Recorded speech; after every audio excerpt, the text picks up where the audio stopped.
As we move forward to our present conditions, the Most High will protect the remnant from natural disasters and the plagues that are meant to judge the nations.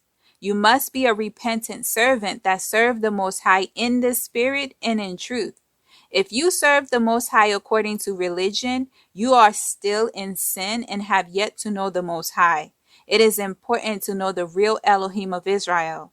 The Most High will not allow the remnant to be deceived by the manipulations of the kingdom of darkness to imitate the signs of times.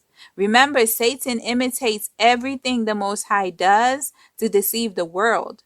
Duality plays a major role in the kingdom of darkness deceptions.